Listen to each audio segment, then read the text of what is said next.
Welcome, everybody. This is our rookie tight end preview show ahead of the 2023 NFL Draft. I'm Josh Hudson. No Joe Zolo today. And you know what? Not mad about it. Not going to lie. But we've got Ryan Weiss back from vacation. And the third leg of the Devy Royale squad, we had Kevin and Christian on last week. And this week, we've got Jeff Bell coming in to help us break down this upcoming rookie tight end class. Let's kick this off.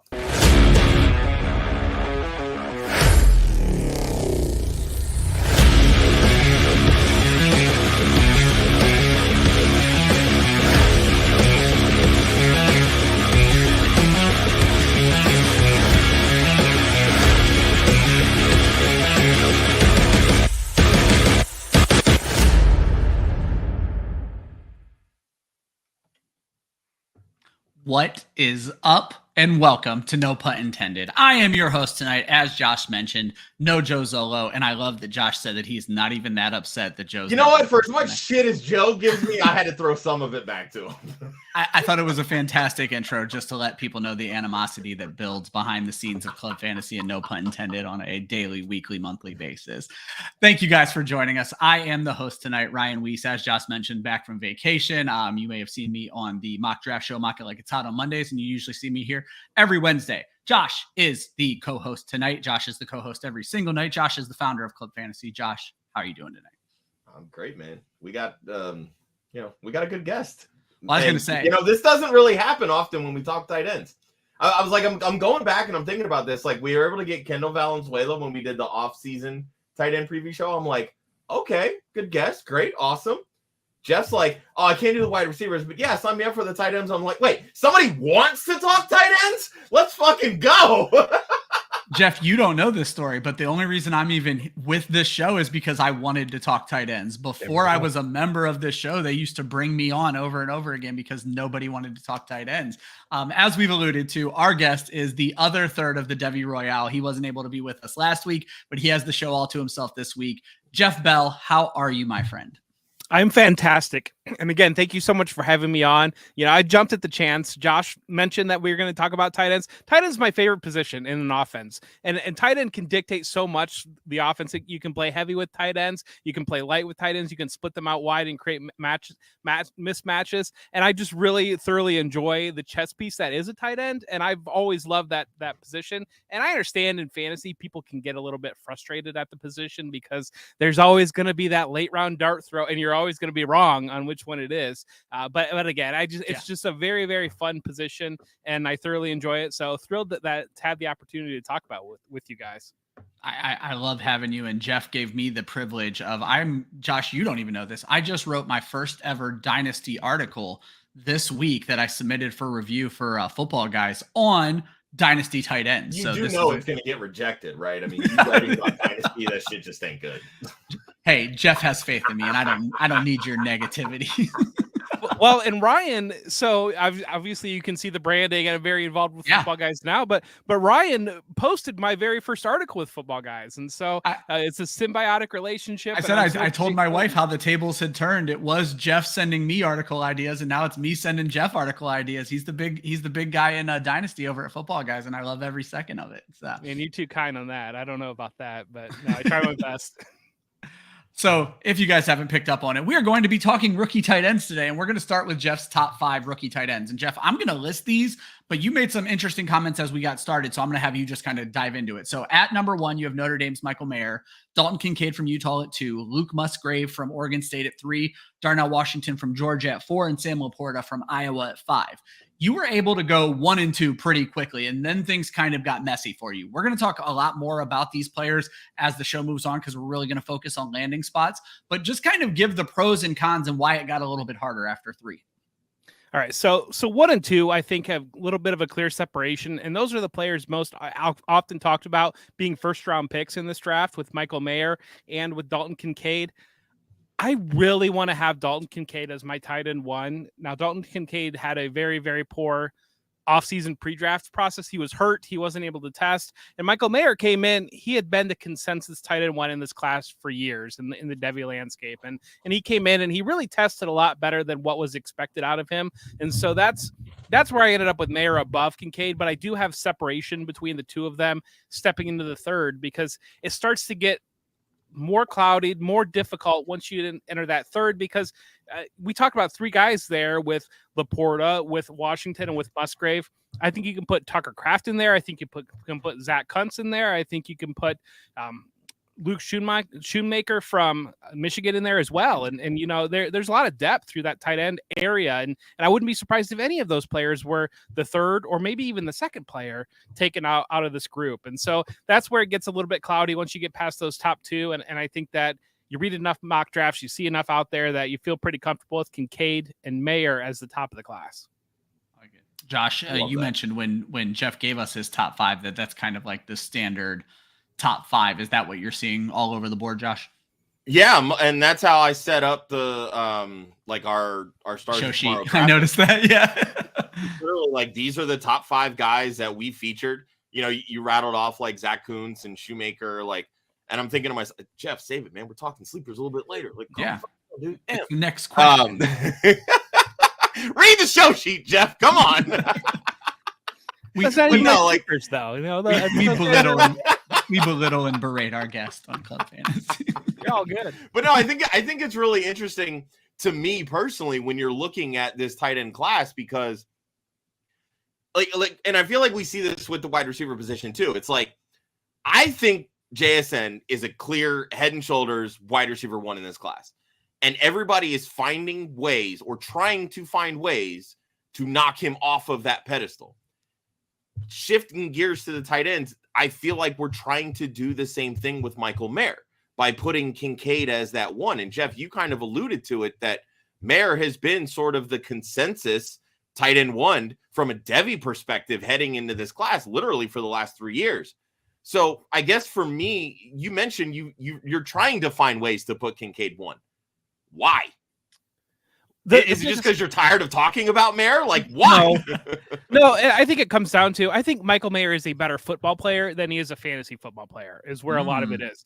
I think he can bring a lot more in the run blocking game, the pass blocking game, those types of elements to be that more all-around tight end. Whereas Kincaid, I think, profiles so very well on what you really want out of a fantasy tight end, where he's very good after the catch. He's very quick, very elusive, and I think he can emerge as a primary passing option, whereas Kincaid, I think, will be more of that all-around option that might not necessarily see the volume and be game planned into what being a top two option in an offense. And that's really what I'm looking for in fantasy. Is I really want top two options in a passing attack. 3 is maybe okay sometimes, but if I can get one of those top two guys, and I just think Kincaid's ceiling is higher to the point where I could see him being that top two passing option within an offense, and that's so valuable at the tight end position. Well, doesn't that also kind of play more into landing spot though? Oh, than certainly. Anything? Yeah, that's where it's hard to predict on right now. Yeah. But again, it's just trying to find traits right now, and that's a lot of what I'm doing in my scouting process, trying to find traits. How do you project a player into an NFL offense? How does this guy fit? And that's where I see Mayer as that more all around, and certainly landing spot could play into that. Mayer could land somewhere. Like, I've got an interesting landing spot coming up that could find a lot of targets for him in Green Bay. So if he ends up in Green Bay, that could be a top passing option almost immediately because of the lack of other options. Whereas Kincaid could find himself somewhere that he's the fourth option, maybe, just off of the way it plays out. And so that's part of it. But again, it's just trying to find traits and profiles and fit players into what we've traditionally seen production come out of. Jeff, how does Trey McBride stack up against this class? So a lot of this class, I'm noticing at least the first 3 guys and sometimes even the first 4 guys have first round kind of like draft grades. And then Laporta, sometimes second round, sometimes third round. Trey McBride was taken at the very end of the second round and didn't do a whole lot for fantasy managers last year. Obviously, he was buried behind Zach Ertz for most of the season, but even when he got ahead of him, he didn't do a whole lot. So where does folks, because I thought Trey McBride, I was getting him in dynasty drafts in the 3rd and 4th round last year as an absolute steal because he had such, I didn't want to call it late draft capital, but these guys all seem to be going ahead of him. How does he from last year stack up to these guys this year? I'd probably put him at number 3. We talked about that separation between the top 2 and number 3. I think he'd slot right into the number 3. He was a guy that at Colorado State, he was their entire passing offense. And so that he already answered that question in my mind. I think last year he ran into a situation, obviously buried by Ertz, and that moved people off of him. Ertz got hurt and he didn't pick up right away, but he did have a strong finish to the season, especially the last week. He had a very strong game the last week of the season. We tend to forget about that and dismiss that because week 18, we don't want to count that. But that is a player that I think it's interesting to bring him up because I do think that there will be major offensive changes in Arizona that will favor McBride and Ertz if he can get healthy, both seeing the field at the same time. I know, Ryan, you're very close to the Cleveland Browns organization, and obviously Drew Penson coming over from that organization. We've seen the tight end usage in that offense, and so I think that's and where, a multi-tight end usage. So even exactly if they're both there, so and so they're moving away from being that Cliff Kingsbury air raid offense to that. I think that Cleveland offense that will feature multiple tight ends and be heavily used at tight ends. I was asking Josh. Josh hosted the mock draft show for me last week, and I noticed in the startup draft, your good friend Kevin Coleman took Michael Mayer in the 7th round of a startup, and I just thought that was insane. And I asked Josh if he had a chance to question it, and he said that it just slipped right by. He didn't even get a chance to go back to it. So, this is why I don't host mock draft shows. Yeah. I don't think of the important questions. Yeah. He's got aggressive valuation, I think, on Mayer relative to everybody else, and I'm a little bit more hesitant. I need to update my dynasty rankings, and that's awful for me to say. But I'm a little bit more hesitant on putting Mayer as that premium asset in terms of dynasty. Obviously, right now is ADP, where he's landing in rookie drafts, kind of requires that investment. So I ended up with him in one place, and I had a whole lot of picks, and I'm rebuilding that team, and it's a tight end premium, and if it works, it works. But I'm a little bit more hesitant on using that late first or early second on Michael Mayer, just relative to the other positions available. Last season, we saw the best 2 rookie tight ends, and I'm using best very loosely here, was Chiga Okonkwo and Cade Otton, both finished around tight end 20, both selected in the 4th round. Are there guys this year, Jeff, who are going to go in the mid to late rounds who could end up being the sleepers when it comes to rookie tight ends? Oh, absolutely. And I think that goes to Josh's point on landing spot. That's really where that question gets answered because, there's so many guys, again, just the guys that we mentioned at the top that aren't in that top 5 ranking with Kuntz. Kuntz blew up the combine, and I think that's a guy that's positioned that if he lands in a very good spot, I think fantasy Twitter and everything else is primed for him to explode just because of the way he tested and he had a little bit of a moment there. And so if he lands into a hot spot, that could be a guy that could shoot up very, very quickly. And Schoonmaker's another guy tested very well, and he was in that Michigan offense. And I really like to look at college programs that have traditionally produced tight ends, and Iowa's one, Notre Dame's one, Penn State's one, and Michigan's one. And it's kind of those Midwestern teams, those Big Ten teams that build their offense around the tight end, and those guys get that opportunity in college, and we've seen that production carry over into the NFL. Josh, when you go into a dynasty draft, when do you start looking at rookie tight ends? Because if you don't have an immediate need, you're not going into a rookie draft like, I need to come out of this draft with a tight end. It tends to be the guys who fall to you. So when do you start considering it, Josh, when you're in your rookie drafts? A lot of it depends on my team, for starters. Like if I feel like I'm really weak at running back, there's a good chance probably in those first couple rounds, depending on, again, how many picks I have, because that definitely varies league to league, because you've got some leagues where, you're loading up on picks because you're looking at a rebuild. You've got others where, you're one of the contending teams. You maybe only have like 3rd or 4th round picks. So, for me, I do like to load up on tight ends in Dynasty, especially ones with deeper rosters, simply because it's such a shit position. After Travis Kelce, ain't nothing else. Like that, It really just is what it is. So if I can inevitably play a streaming game with, some of these mid to late round guys, like a Zach Kuntz or Shoemaker, or a name that I'm going to throw out there because I want to get your name on this guy a little bit later, Will Mallory from Miami, because, go Canes. Come on, Ryan, you knew it was going to come up. So, Josh, I just got to interject. I was literally like, I wonder if Miami has a good tight end. I was like, I could just put Josh on the spot because I knew you were going to bring up a Miami tight end, and I should have done it. I would have looked like the best fucking host ever. Fuck you, Joe. Anyway, but yeah, so if I'm not in a position, I do tend to not reach for the top guys.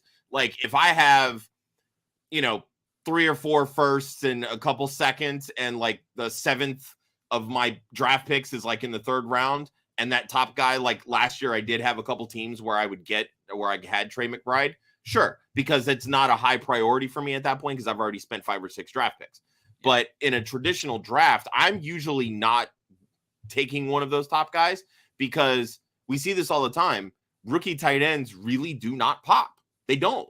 It is very rare that you get a Kyle Pitts rookie season that ends up with 1,000 yards because, again, it takes them, for whatever reason, it seems to take them longer to adjust to offenses because they're learning not one position, i.e. blocking like an offensive lineman, but also the route tree and the receiving.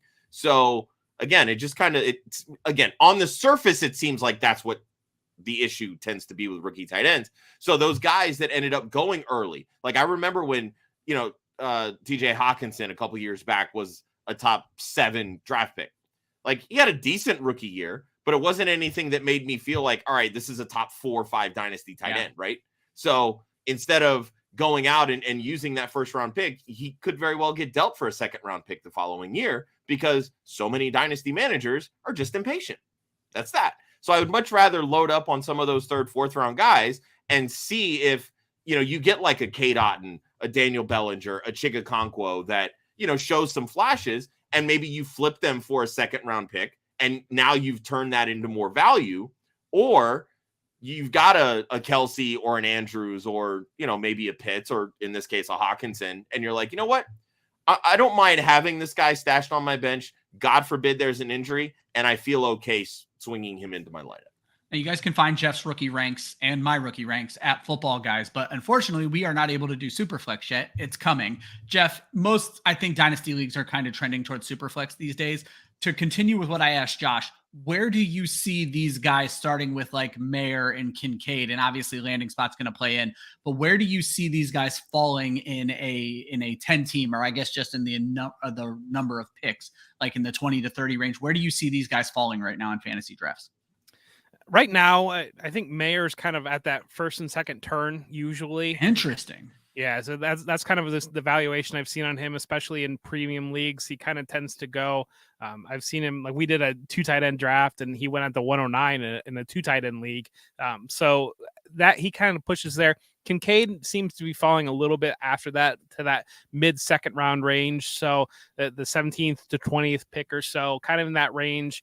And then you can really, a lot of the other guys drop. It usually have somebody that gets really excited about Darnell Washington, just the upside and everything that is potentially there early in the 3rd round or maybe late in the 2nd round usually. And then Musgrave, Laporta, those guys kind of land towards the back end of that 3rd round into that 4th round. And then that's about what you usually see get drafted. And so if you're in drafts right now, kudos to you. I enjoy that as a Devy guy. I enjoy those early drafts and taking that risk. And I certainly got burned on Malik Willis at a place or 2 last year. But at the same time, it's a lot of fun to do it now.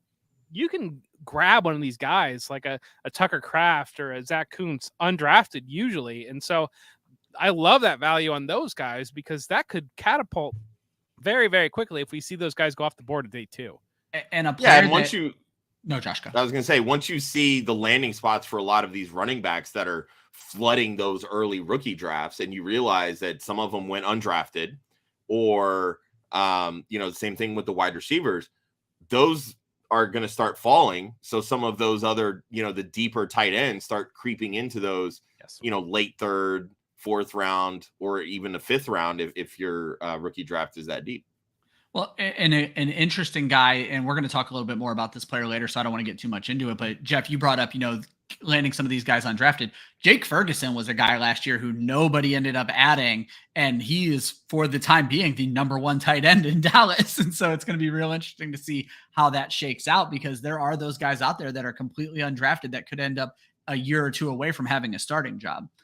One of the interesting facts I found, Josh, you mentioned rookie tight ends rarely pop, which is absolutely true. But another stat I found out while researching my Dynasty article was that top 5 tight ends are rarely older than 25 years old unless they've already been a top 5 tight end. And so if these guys don't pop by 25, they're not going to pop. So that's where in a dynasty, loading up on rookies, and Josh, you were inching towards this point, but another reason it's really important in dynasty is if you play redraft and you're used to streaming like I do, that pool is not out there for you to stream. You got to build that pool on your own roster. So correct. Yeah, I mean, there's some dynasty rosters where I have one league that has literally 40 spots, and it's a 12-team league. Like, it is stupid deep. Yeah. And I think I have maybe like 10 tight ends on that team. Yeah. Like, I shit you not. And I'm like, all right, let's see what we can do. Yeah. Jeff, I would be remiss to move on if I don't let you answer Josh's question about Miami's Will Mallory. I think you said that was his name. Yeah, no, yes, it is Will Mallory. Good player. I think that he'll get decent enough draft capital, and it really speaks to the depth at tight end, and a lot's been talked about the depth and how good this tight end class is, and so I do think that that's an interesting factor going into draft night, because as much as you want to push the tight ends up and you want these guys to be fantasy relevant, get first round draft capital, if that depth of the class pulls guys back a little bit more, because teams saying, well, we don't see a big difference between tight end 1 and tight end 4 right now. They're still on our board. We're not going to use this premium draft pick on them. And so I think that that's the two positions I really, really enjoy on the football field are tight end and safety. And those two seem to be the positions that are kind of a little bit devalued in terms of team building on an NFL level. Yeah. And don't forget running backs. Come on now. What's the matter with you? Running backs are devalued apparently on every single level that exists. So. No, I think that's a good point you bring up with Mallory. Like, he's not a blocker at all. Like, he's strictly a pass catcher. So I think that in and of itself is going to like bring him more into like that 4th, probably 5th round range. And because of that to me is still somebody like I would be willing to swing for the fences on like later in a dynasty draft, because at the end of the day, that's what we want. We want tight ends that are going to catch passes. Ain't nobody drafting Evan Ingram because they think he can block. Like, yeah, you know? And so he scored very well, and I would be remiss not to mention Kentley Platt's relative athletics score. I think that deserves a mention, because tight end, that seems to be the cheat code to unlock tight ends, because Daniel Bellinger scored very, very well last year, and he wasn't on anybody's radar coming in at this point of the process, and he was drafted pretty high by the Giants. And so that seems to be, and it's really interesting because I know Kent did a study where he looked at position by position how much relative athletic score matters, and tight end ended up scoring pretty lowly on that. But I don't know if that included a lot of blocking tight ends that don't have that athleticism, whereas you want the receiving tight ends that do. And Kuntz, we've talked about him already. He had a perfect 10 on that metric, but Mallory came in at a 905, and that's very, very good. And so if you're drafting early and you're looking for players to stash on your dynasty roster that might be undrafted, that could be late round picks, use that relative athletic score at the tight end and make sure that you've got a pass catching prototype tight end, but somebody that scores high in that, more often than not, ends up getting drafted a lot higher than what you expect. Interesting. Talking about sleepers, we have to give the fans what they want, especially when it's the tight end show. So our friend JCJ Dynasty wants to know 45 seconds on Cam Latu from Alabama. Love Cam Latu. He's converted defensive lineman that Nick Saban moved over to tight end. He's got very soft hands. He emerged as a big option for Bryce Young in the red zone, and that was where he saw most of his usage. That's where he would translate. I don't know that he's ever going to be a fantasy relevant tight end, but I do think that he could be that blocking tight end that just drives us all nuts because he gets the touchdown on the 3-yard line or whatever it might be. And so he'll fit in with Detroit. Awesome. Exactly. Yeah. The deep best ball ad that you can throw on the bottom of your roster, and he'll occasionally pop off for that 3 catches for 30 yards and a touchdown game. Jeff, as someone who doesn't watch college football, my question when I look at stats like Cam Latu's, what happened from 2021 to 2022, 8 touchdowns his junior year to 3 touchdowns his senior year?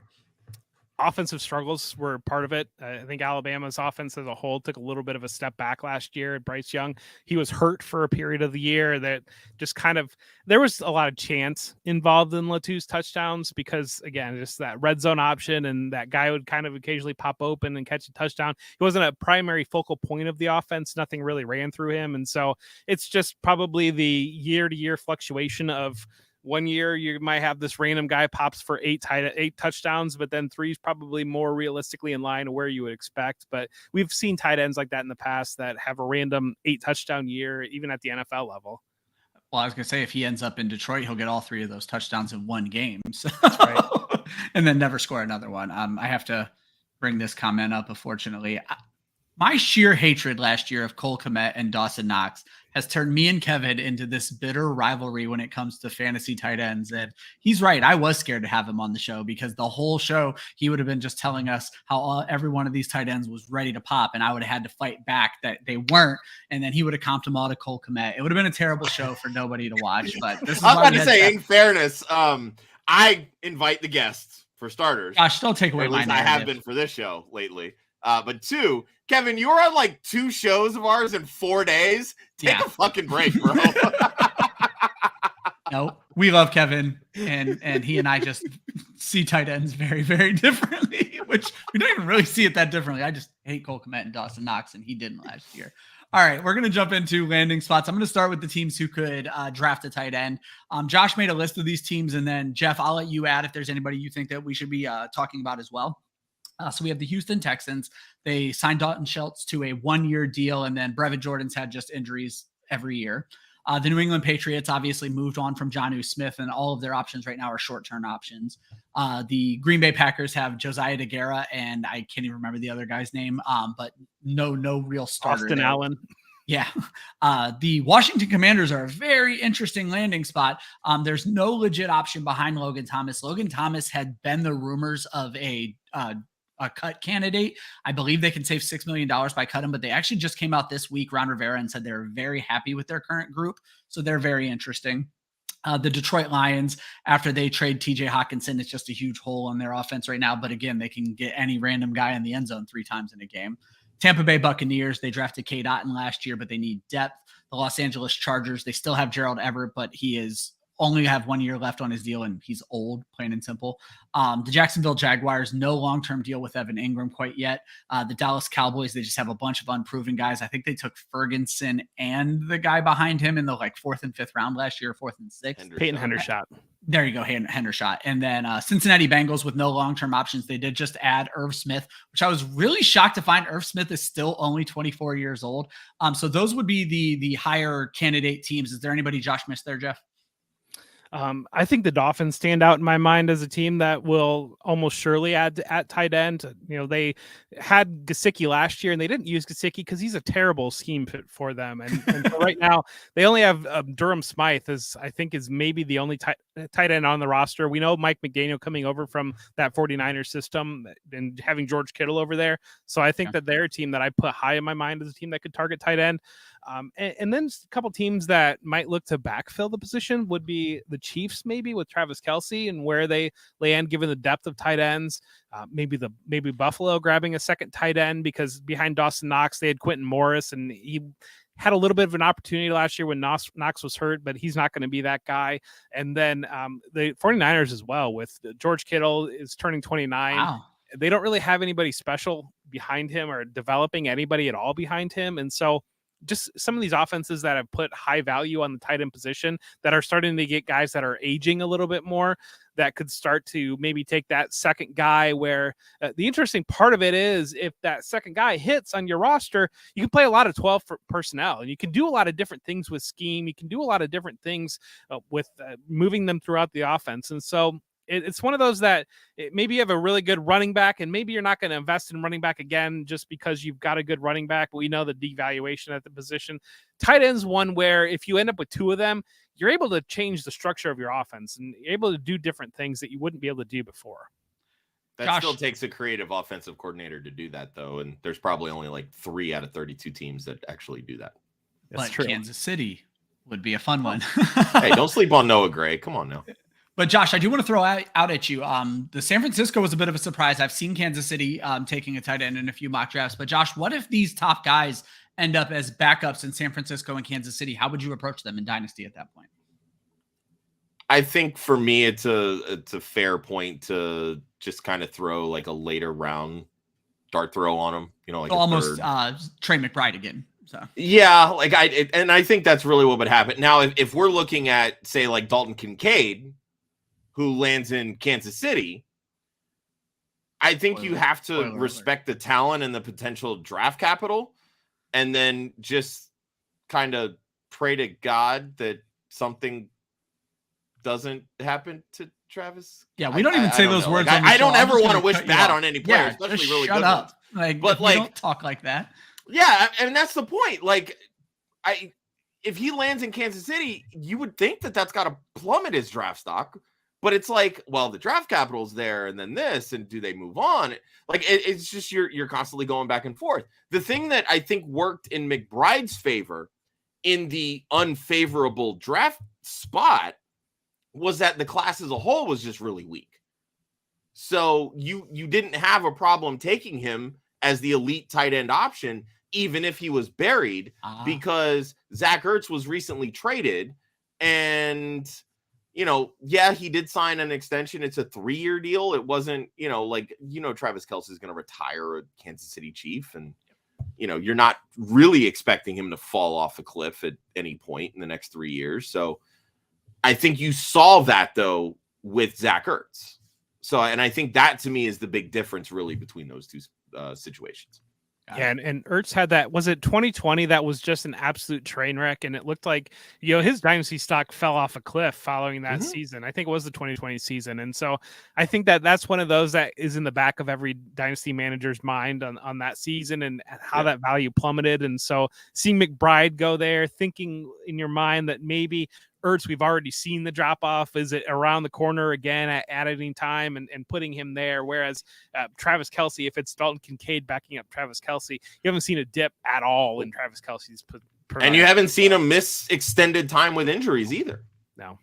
And that's the other thing. Yeah, and I look at some of these teams, like I think the Lions showed us what they think about tight end because I think if they valued tight end, TJ Hockenson would be a Lion, and they didn't get a big package for him. They got I think it was a 2nd round pick, maybe, or even. Oh no, they got multiple, like they got a 2nd and a 3rd, I believe, from the Vikings. So they got two day 2 picks, but again, that's what a top 5 asset at the position, and they're set up salary structure wise where they could have kept him around, no problem. But I think that they spoke volumes about how they value that position. And I look at Dallas too, and I know they've got unproven options, but Dalton Schultz was an unproven option.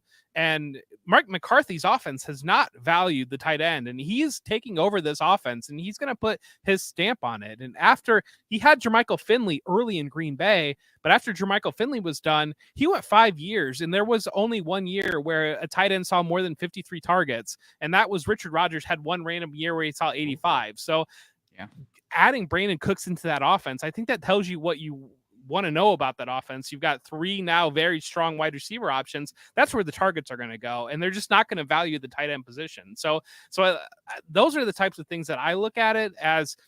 If this is an offense that has traditionally valued tight end, then I think they're going to continue to value tight end and look for that potentially that successor. Whereas if it's an offense that runs through the wide receivers and tight ends just kind of more a secondary piece in it, I don't know that they're going to get aggressive on becoming that as part of their offense. And Jeff, I was going to bring this up when we got to landing spot. So the very first landing spot is Michael Mayer. Jeff, you have him going to Green Bay. I'm going to let you talk about that. I said Detroit.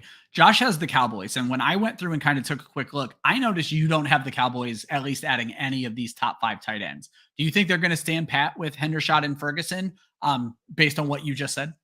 I do. I think that those are the guys that are going to, and that doesn't mean I think they're going to be fantasy relevant. And I think it's going to be frustrating. I do like Hendershot a little bit in terms of receiving. I think he's got a little bit more receiving upside than Ferguson, and he's a complete afterthought. And so I like adding him as a very light bench spot. But again, like with Schultz was an undrafted free agent, I believe, or a very, very late draft pick. And no, he was that's right. He was like a 4th round pick, I think. Yeah, which is what Ferguson was. So, they're right there again. And I think that maybe they've already moved. They kind of made their move last year, adding Ferguson and Hendershot. And I think that they saw enough out of them that they're going to move forward with them and not spend aggressive early draft capital on the position. I think what we're all hoping for, at least me and Linda Godfrey, is that Blake Jarwin comes out of retirement and returns to the Dallas Cowboys triumphantly to take back the spot that was usurped by Dalton Schultz a few years ago. It was his. It was right there. He was good. Yeah. He was the guy. Oh, I know.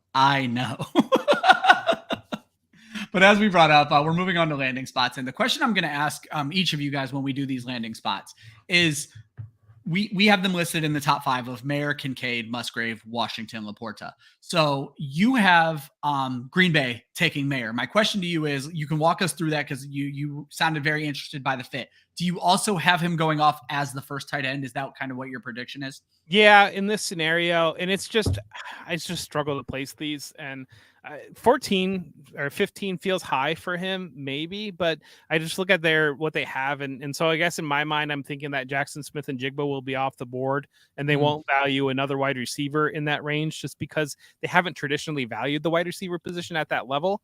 And so to take a tight end, take Michael Mayer, get an all-around player that they can insert into that offense that can emerge as a real cornerstone piece for Jordan Love, who I assume is going to be the quarterback. I think that makes sense assuming Jackson Smith and Jigba's off the board and they kind of stay with their current path of not using first-round picks on wide receivers. And then, Josh, you went the other route. You do think Dallas takes him. Do you think Dallas makes him the first tight end off the board? Well, and I've been very adamant about this. I do think that in my heart of hearts, Dallas takes Bijan Robinson in some way, shape, or form in this draft if he gets past Atlanta. Because I think if he's going to go in the top 10, it's going to be Atlanta. But in this alternate universe where Bijan ends up in Atlanta, I think Mayer is the guy.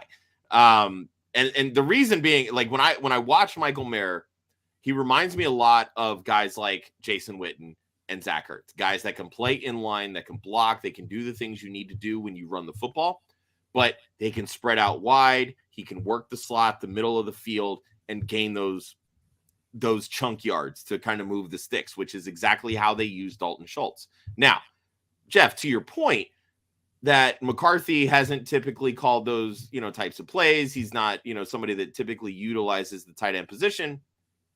How long do we really think McCarthy's going to be the head coach of Dallas? Let's be real here, because I don't think he lasts longer than this season, if I'm being 100% honest. And if that's the case, they want, like Stephen Jones, Jerry Jones, they want to build this team for the next head coach. What happens when the next head coach comes in and says, you know what, I need a tight end? Jeff, you're a Devy guy. Tell me about the 2024 tight end class. Is it anything close to this one? Yeah, it's better. Brock Bowers is really well. I know Brock Bowers. I know that guy's going to be a top 10 tight end, but like I look at it in terms of that. Like, if you see a guy right now, hey, he can impact this team not just this year, but 2 or 3 years down the line, and I don't have to suck to get the really good one. And if we end up underperforming or not going as far as we want to in the playoffs because Mike McCarthy sucked at calling plays in Green Bay, so he's suddenly going to be better doing it in Dallas. Like, he believes in analytics now, Josh. Oh, right. My ass, he does. Like, I would much rather get a guy that I know can fit this scheme and this offense. Like, they've franchised Tony Pollard. They'll eventually bring in another running back. Maybe it's Bijan, maybe it's not, but they're going to find a way to impact this team. But if let's say that they get a running back that takes over and they don't extend Tony Pollard past this year, now you need a pass catcher in the middle of the field. You have that now by drafting somebody like Mayer when you lose Pollard. Last question, Josh. Do you have them trading up to get him, or do you think he makes it to them at 26? I think he'll make it to 26. I do. I think the buzz around Kincaid is real because, again, he's a pass catcher. Everybody falls in love with pass catchers, and Mayer's kind of a do-it-all tight end. And I kind of look at this in kind of a few years back when you had the O.J. Howard, the David Njoku, the Evan Ingram class, and everybody was all up in arms about O.J. Howard because, he could block, he could catch passes. I don't really think that teams cared so much about a tight end that can catch a pass, that can block, and they're going to spend a top 15 pick on, but they will if he can be a dynamic weapon as a pass catcher. So I think that's ultimately what would lead Kincaid to being drafted ahead of Mayer in this year's class. Now, you both will know the entire draft better than me. I have Detroit taking him. I think he goes to them at 18, so it'd be out of the top 15 that you're talking about. And I just think, Jeff, you kind of hit on this, where Mayer could be a better tight end than he is a fantasy tight end. And I think that's something Dan Campbell is going to value with this team he's trying to build in Detroit. The caveat is, I think there would have to be a corner they're infatuated with at 6, because I think they have to address corner at some point in this draft. But it could be the other way around, where they're going to see best player available at 6 and then take a corner at 18 at that point. So that just, I think it's Detroit because I like the fit. But again, I don't like the fit for fantasy purposes. I like the fit for football purposes. Jeff, you mentioned you were looking for a reason to make Dalton Kincaid your number 1 tight end.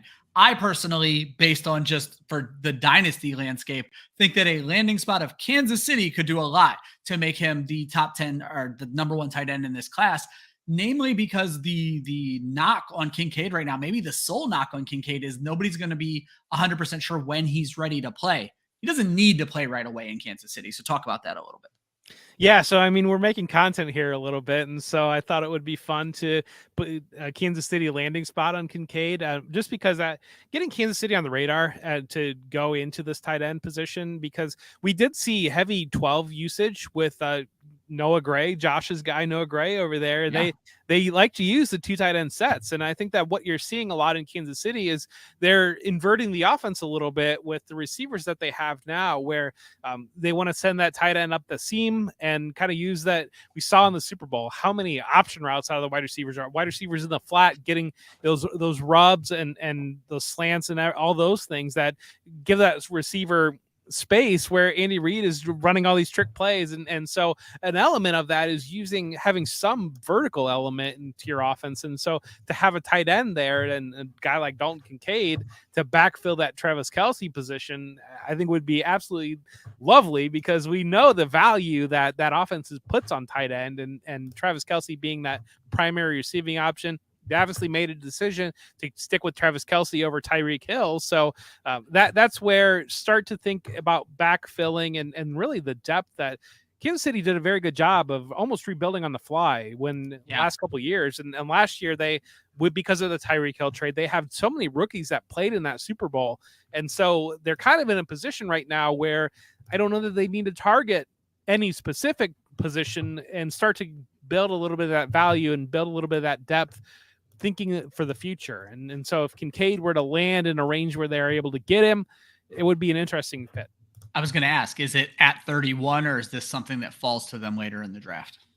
It would have to be 31. I couldn't imagine him going beyond 31. I think he'll probably go a little bit early, and I would be surprised if they were aggressive enough to go up and get him. It just doesn't seem to be in their MO to give picks to move up. But we saw last year they did give a pick to move up above. It was them in Buffalo that were going for the cornerback out of Washington, and I want to say Alexander, but I'm blanking on his name right now. I thought it was McDuffie.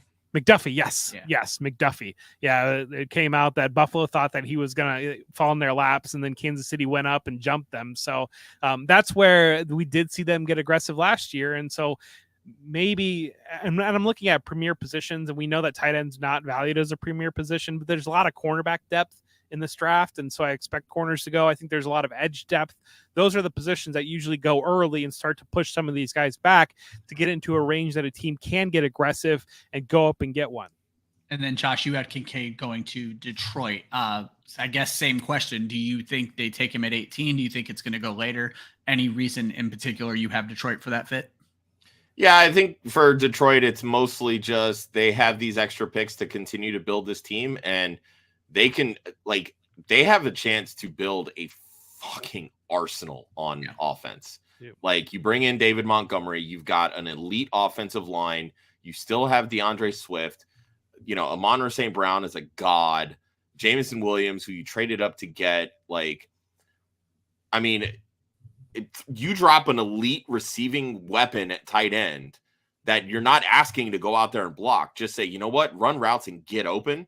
Because this is a guy that can affect down the field too. So if Amon-Ra works between 0 and 10, Kincaid works around 10 to 15, and Jameson Williams works 40 yards down the field, you're covering all the bases in this offense. Jared Goff has no reason to suck. I say now you just need a quarterback.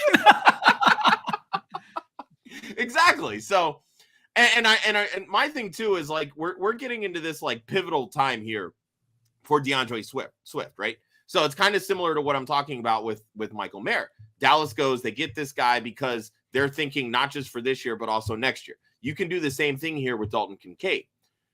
For whatever reason, TJ Hawkinson didn't fit with the dynamic that they wanted for this year. This year, it was Amon-Ra St. Brown over the middle, and it's DeAndre Swift. Hawk became redundant as a result of that. Now you have Jamison Williams healthy. You have someone that can attack defenses and keep them honest down the field. Now you need to be able to work that middle of the field. If DeAndre Swift is only going to play 6 to 10 games a year, what happens the other, 7 to 11 games, right? How else are you going to attack the middle of the field? Now, I understand that David Montgomery has some pass catching prowess. They can use him that way.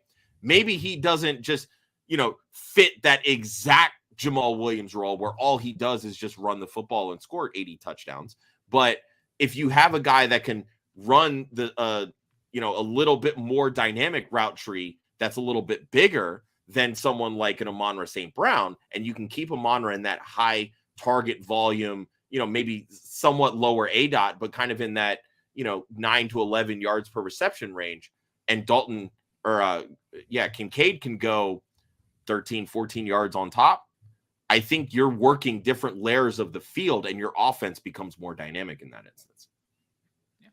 Josh, I'm going to let you keep going because I had Kincaid going to the Chargers, and I'm essentially drawing the narrative there that he may not be ready right away, but they have Gerald Everett so they can wait. You have Luke Musgrave, the next pick, going to the Chargers. And I got to say, of all the top 5 guys, Musgrave seems to be the one I know the least amount about. So talk to me about the Chargers fit. For me, it's just Musgrave shows some pass catching prowess, and like that's it, in my opinion. Jeff, I'm sure you probably have different opinions on Musgrave, but like for me, you're going into now a Kellen Moore system, and you've got a tight end that's kind of bounced around to a few teams over the last few years in Gerald Everett. There's no real commitment there. And I think that the Chargers, they need speed in this offense for starters. And I think that's where wide receiver comes into play in the first round. But you need to continue to build around Justin Herbert. They have a solid offensive line. I don't think it's like a top 5 offensive line, but they have invested pieces in that line over the last couple of years that I think they're comfortable enough saying, you know what? We have protection for Herbert. Now we have to get him more weapons that he can grow with, because you have Mike Williams, you have Keenan Allen. They're great right now, but I think their best years are behind them, even though I think they still can be good. So now you need to get that next generation going. That's where I think, a wide receiver comes into play at 21. And that's where I think a tight end can come into play in the 2nd or 3rd round. I think Musgrave would be a really good target for them in the 2nd round. Like it. And then Jeff, you have him going to Jacksonville, presumably to take over for Evan Ingram if they're not able to get a long-term deal done. Well, part of that is we saw when Doug Peterson was with the Eagles, they had Zach Ertz already, and then they still added Dallas Goedert. And so I think Musgrave would give them an element that they could play 2 tight ends, that they could just change what they're doing within their offense. And so we know the value that they've placed on wide receiver, adding Calvin Ridley, having Christian Kirk with that contract there. And then Zay Jones, we saw the breakout last year.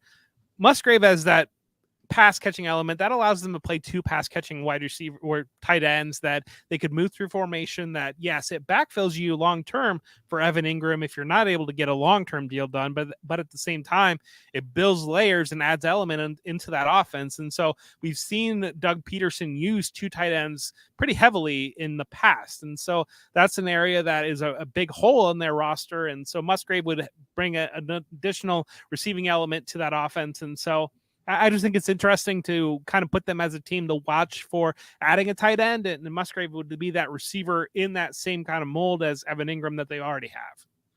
As an Eagles fan, I'll point out Doug Peterson ran those 2 tight end sets because he didn't have elite wide receiver weapons. He has that now in Jacksonville. Just throwing that out there as a caveat. Well, the one last thing I would ask about Musgrave is only 2 touchdowns as a college player, and obviously he didn't play a lot of games last year, but are you just going based on the film that he is a good pass catcher and he just wasn't used that way? Yeah, it's a bet on tools. It's a bet on athleticism. I don't think he ran the 40, maybe, but he was projected. Well, maybe he did. He came in a little bit slower than maybe people were thinking that he was. He's coming off of his own knee injury too. Yes, so. He's coming off of an injury, and that's just a projection based upon, some of it's trusting. My guy Kevin is a big believer in Luke Musgrave, and so some of the surround yourself with people smarter than you and rely on them. So that's part of it. Kevin sees a lot in Musgrave, and so I do trust his analysis and his evaluation, and so that's a big part of it. But it's projection, it's tools, and it's kind of the upside that's there. Yeah. We're going to move on to the man who was the highlight reel of the NFL Combine, Darnell Washington, coming out of Georgia. Jeff, you have him going to Cincinnati. Or no, I saw that's Josh. You have him going to Houston with obviously just added Dalton Schultz. So talk a little bit about that. Yeah, that's an offense that I think they really want to run the ball. And we don't know, are they going to take a quarterback? Are they not going to take a quarterback? But they did add Schultz. But again, coming from San Francisco, having that dominant tight end element with George Kittle in that offense, Darnell Washington, if he swings around to early second, where Houston has so many draft picks this year that they could potentially use that luxury pick. And again, wanting to run the ball, I think that physicality is a big element in their offense of what they want to put in with the wide receivers that they added with Robert Woods, with Noah Brown being pass blocking wide receivers, run blocking wide receivers. And so Washington gives them that extra element as almost that sixth offensive lineman that they can really start to smash people and ride Dameon Pierce there, have that physicality in the offense. And I think that that's what they want to build. That's the way they're going. And we've seen that and play out pretty well in San Francisco.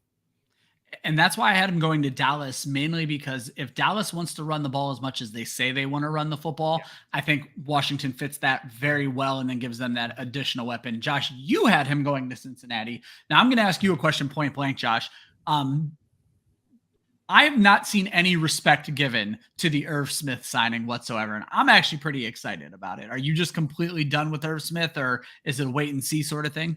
No, I mean it's a 1-year prove it deal. I mean, that's essentially what it is. I mean, we've seen that, because Joe Burrow is the quarterback, yes, the tight end can be effective in that offense, but it's going to come at the cost of either the running backs pass catches, the Tyler Boyd's catches, T. Higgins catches, or, God forbid, it's Jamar Chase's catches. Like he's still the fourth, maybe not even the fifth option in that offense, really.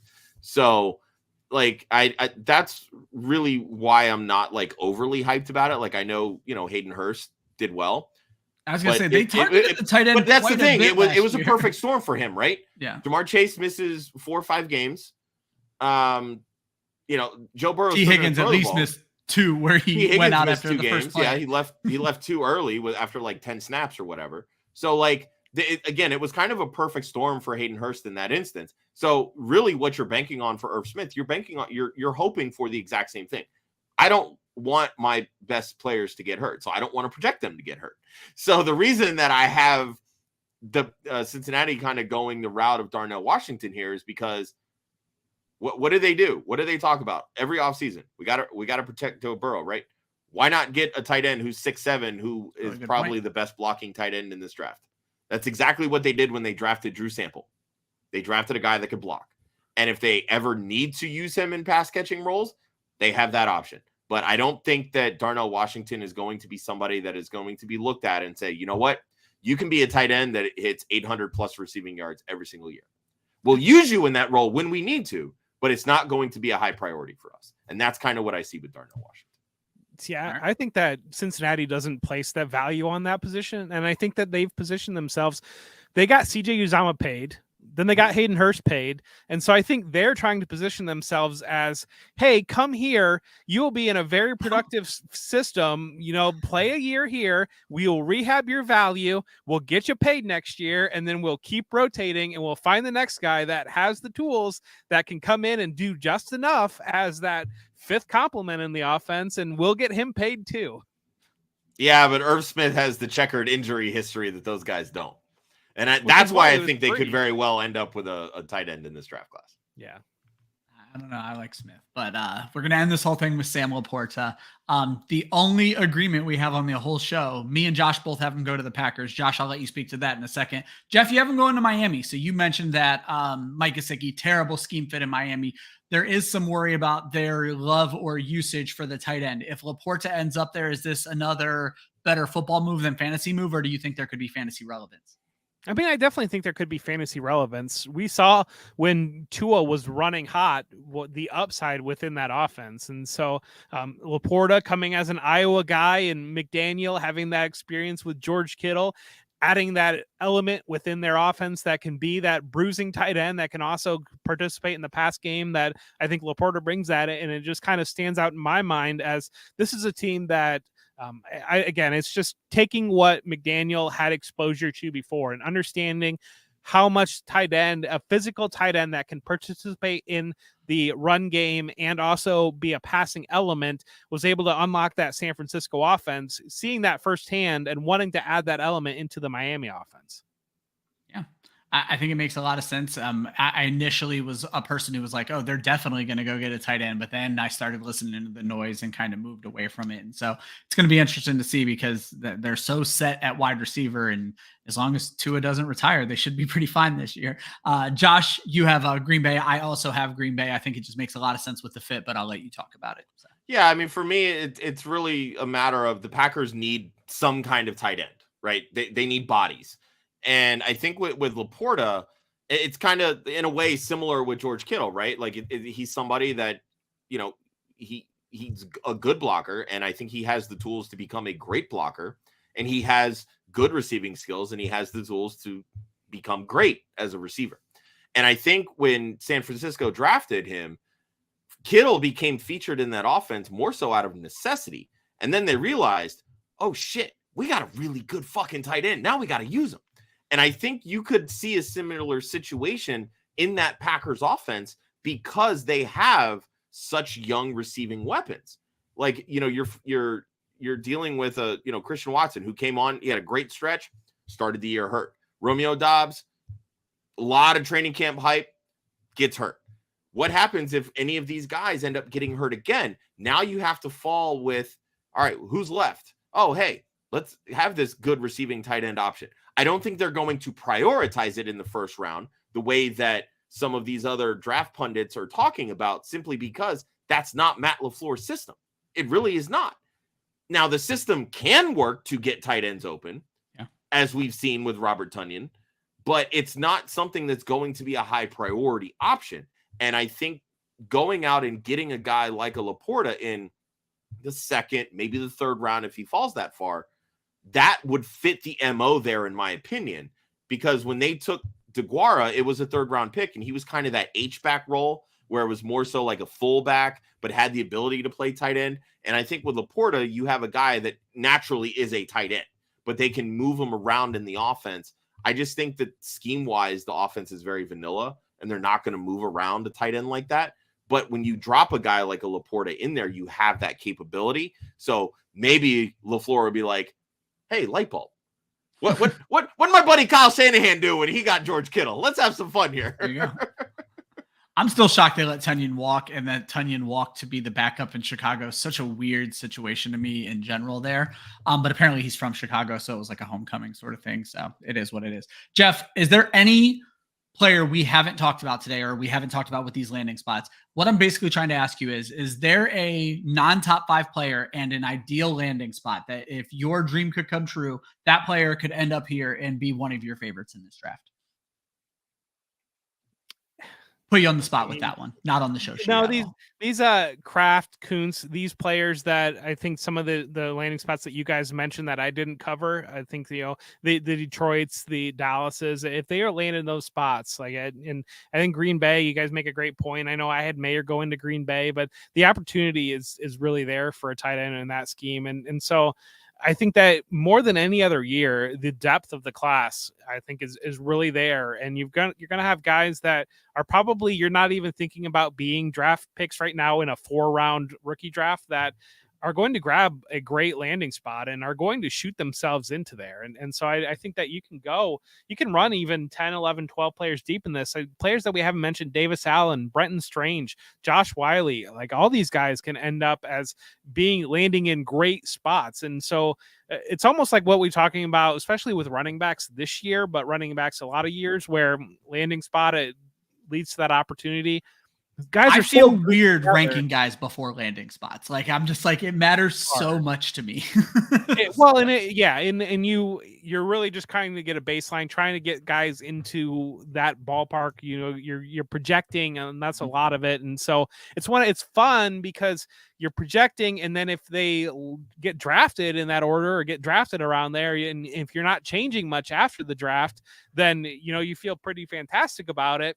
But you're going to change a lot after the draft. And so, and that's one that I'm a believer. If I'm in an analyst league, I like to draft before the draft just because it adds that extra layer and strategy and makes it a little bit more fun. But if it's more of a casual league, if you're a home league, those types of leagues, I don't draft before the draft. and you don't want to, you're in situations there where you get burnt, and it's really, really frustrating. It's hard enough to not get burnt on your rookie picks, knowing where they are. I mean, Clyde Edwards-Helaire, people are taking him that first rookie in that draft, and that's even a running back. You in Kansas City's offense, you feel pretty safe there, and you got burnt there, you feel like. And so yeah, I know, like having Malik Willis was the number one on some people's Superflex last year, even at this point of the process. And so, yeah, it's I don't blame you at all for not wanting to rank before the draft. And it's just one of those that right now it's one of those you're approaching the green and you're trying to chip it and you're trying to get it somewhat close to the hole. So you got to tap in, and you're not exactly going for that birdie right now. I like it. Sorry, I don't speak golf. I was going to say, what a great lead into our golf DFS show that I'll talk about here in just a few seconds. Do this occasionally, so I read the social occasionally too. No, I absolutely love it. Jeff, thank you so much. Josh has said this publicly numerous times, privately even more times, that when you have shows that people might not want to watch, the tight end rookie show, you bring on great guests. And Jeff, this was easily one of my favorite shows we've done, and I don't say that lightly. So wonderful job. Please tell the people where they can find you. Tell them what you're working on. Jeff Bell. So you can find me on Twitter at For Whom J Bell Tolls, and you can find me with Football Guys. Everything's coming out of Football Guys, but don't worry about me. Worry about these guys, and continue to support Josh and Ryan. They're fantastic, and Ryan is a coworker at Football Guys, and we love him so much. And he's got a great tight end article that will be available, and check that out. But continue to support these guys. Continue to Club Fantasy. You're doing a lot of great stuff. Your Twitter feed and everything that's coming out with the rookie class, the threads that you guys are doing is fantastic stuff. If you want to get studied up on this rookie class, check out the Club Fantasy Twitter feed. I know I've gotten tagged in it more times than what I deserve, and I appreciate all of them, but it's just been fantastic. And again, just keep it up, guys. I really appreciate you. Oh, we appreciate you. One thing I'm going to do, because I use this for every show, so everyone knows I don't watch college football, but I've been able to sound like I know what I'm talking about. So I'm going to actually screen share here. This is the Football Guys draft guide that Jeff and Christian and Kevin put together, and it is absolutely fantastic. This is completely free. I'm sure you'll find the link very high in Jeff's feed. You'll find it in every single one of our threads we're doing every week. I would tell you guys before the draft next week, go drop your email on Football Guys and check this thing out. It is absolutely awesome. And Jeff, you did such a great job with that, buddy. Yeah, thank you. And that is a great plug. Get that guide now. It's free now. After the draft, we're going to put it behind a paywall, and we're going to be we're blowing it up, and we're changing it because it's going to be landing spots specific for each player. And so we're going to have that, and draft weekend, we're going to be cranking on that so that we can get it very early following the draft and make sure that it's ready for your rookie guides, for your rookie drafts. But if you want to get your arms around this class and get a really good idea, every single player that was invited to the combine and that tested at the combine or did anything related to the combine is in that, as well as some other players too. So, I think we're at 130, maybe something players. And so it took me forever to scroll to the tight ends. I can tell you. And you think about 130, there's not a table of contents to just no, there is. There is. But you're only drafting about 48 of them. So, we got you covered, like deep 100% covered. Got you covered after your draft and those priority free agent pickups after that draft runs. love it. Josh, any parting words before I get into this outro? No, everything that I would say would be in the outro. So unlike All right. Joe, I won't step on your toes.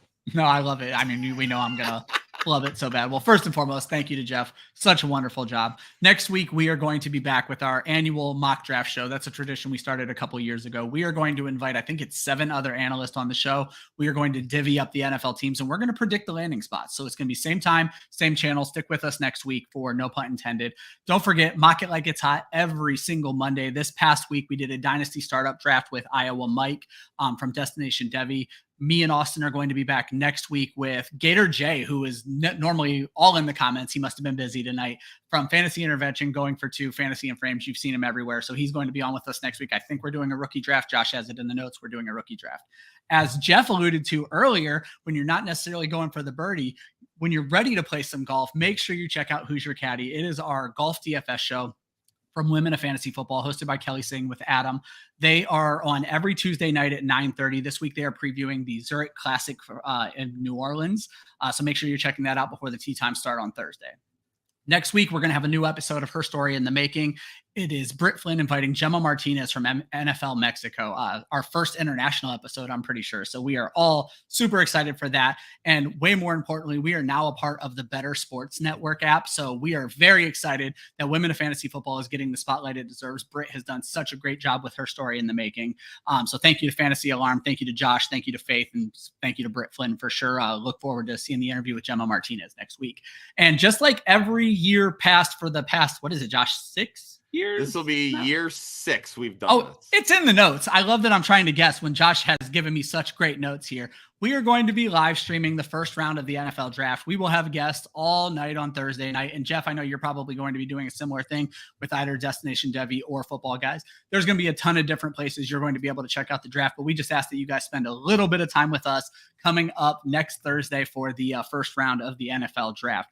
We thank everybody who tuned in. We thank you guys for the questions in the chat. Make sure you're checking out that Football Guys draft guide, and make sure you're back with us next week for our own mock draft, which is going to be the day before the first round of the NFL draft, which we will have live stream for you.